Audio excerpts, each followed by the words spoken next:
Well, how does it feel to own a Nintendo Switch in Russia? Well, it's amazing. Amazing how I still didn't break this piece of shit!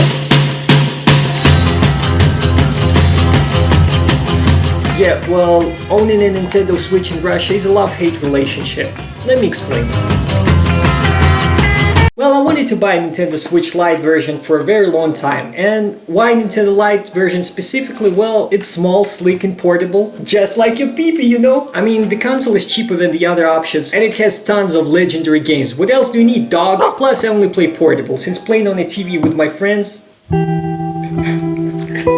Anyway, so when I finally got Switch Lite as a gift, I was really happy. But that's where the happy time ends and actual struggles begin.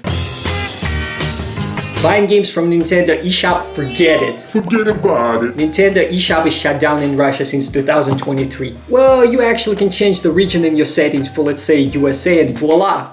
eShop is back, right? Wrong, it doesn't matter because Russian credit cards do not work for foreign payments anyways. So what do? You go cry about it and go play with your favorite Ethernet cord? No, you silly little dumbass, you go buy a gift card for the eShop. So there are many resellers online who buy gift cards from different countries and resell them here. There usually are gift cards from United States and Poland. I don't know for what reason. Maybe they have better prices in that regions. So first of all, you gotta find a trustworthy dealer online to buy the cards from. Then you go to settings on your console and change the region so it matches the card's country. Then you go to the eShop and buy the game you want. Now you're good, right? Wrong! Well, technically yes, but here's the catch. These gift cards are usually sold by resellers at a higher price, so you're paying more. And to be honest, the whole process is just a pain in the ass. And after you finally bought your favorite game and played it, say, for 20 hours, well, add at least 20 more hours just trying to figure out how to buy the damn thing. Okay, screw the eShop. What about physical copies? Well, yeah, in Russian stores you easily can find like Zelda games, Mario games, Pokemon games, the major titles. But what if you want something more niche, something more indie? Yuck! Well, good luck with that, you know, Nintendo is not that big and popular in Russia, and the selection of other titles is really thin. And even if you do find something that you want, the prices, through the roof. Okay, sure, games are expensive everywhere in the world, but the sellers in Russia aren't exactly matching the Japanese or the US ones or European. So you got this dilemma here. On one hand, there's a new shiny Zelda game for 70 plus bucks. In the other hand, feed your children. Man, screw these little shits. Daddy got Hyrule to save. Let's go. Okay, but what about second-hand market? Okay, we got a local website, kind of like eBay, where you can find used cartridges. I got Breath of the Wild for almost half the price. You know, sometimes the cartridges are in great condition. The other ones, though, look like they've survived some nuclear cluster. But still, I think that the used games market is still the most solid option in Russia to buy games for Nintendo Switch. But I gotta say, since the release of that Mix Switch dumper cartridge, you know, the one that lets you copy the game data on an SD card, there's no bigger risk. Some second-hand retailers might give you the dumped copy, or the cartridge that the copy was dumped from. And if you go online with that cartridge and Nintendo detects that the other cartridge was online at the same time with yours one, boom!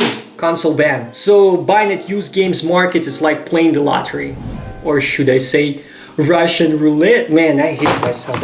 I hate it. So with all these problems like pricey games, the annoying payment methods, the risky shady market for used games, a lot of people here just mod their Switches. They install the chip inside, they break the software, boom! Every game with 100% discount, baby. Me personally, I wouldn't do it for my console. Not because I'm morally superior or anything. Well, in today's situation, I wouldn't judge anyone, you do you. But for me personally, if I had all the games at once, I wouldn't be that much interested to play and finish them all. Geez, I cannot finish Breath of the Wild after like 220 plus hours. It's like a paradox of choice, you know? Like, too many options just kill your interest. So yeah, I try to keep it clean, only one game at a time. 2 maximum. Free games don't count. Not to forget the possibility of getting your console broken by installing the chip or possibly banned for using the pirated software. So yeah, my final thoughts on owning the Nintendo Switch in Russia. Well, it's not just about simply playing the games. It's about learning economics, regional pricing, foreign exchange hacks. It's about true dedication and a lot of pain in your butthole. But you know what? At the end of the day, when you finally got the game, when the game finally loads, and when the adventure begins, it's all worth it. Oh, kind of. Until the next time you want to buy another game. So, is it still worth it to own a Nintendo Switch in Russia? Well, I'll put it this way. Despite everything, I still wouldn't switch you for anything in the world. Man, I give you a sack of potatoes for this shit! Deal!